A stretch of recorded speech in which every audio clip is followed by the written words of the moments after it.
Good morning. Very good morning. कौन करछ? Breakfast आज कौन होछ? आज होची मोर आलू तरकारी सरी गलानी। अच्छा सरलानी। आ एटा कौन? एटा हला पालक परोटा हबो। पालक परोटा एटा कौन ग्रीन ग्रीन देखाछ? पालक सागडा मिसी जे। अच्छा परोटा पड़ियो। आउ आउ एठी मोर आमला जूस रेडी। कौन एटा? आमला जूस। आमला जूस सेटा भी कर दोछ?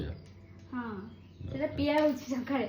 स्वामी मोर पिउचंदी ता सहित मु भी पिउची। Very good. आ एटा मोर ओट्स और जूस बनी जाईची। अच्छा जूस भी बने सेलनी? Oats juice? हां। अच्छा खाली परोटा करबी तापरे जाईकी झियो को उठेबी। तापरे चलला। अच्छा ठीक अछि। आ लंच कोन अछि? आज आगो एटा ब्रेकफास्ट सर तापरे लंच कथा देखा जे। ठीक अछि।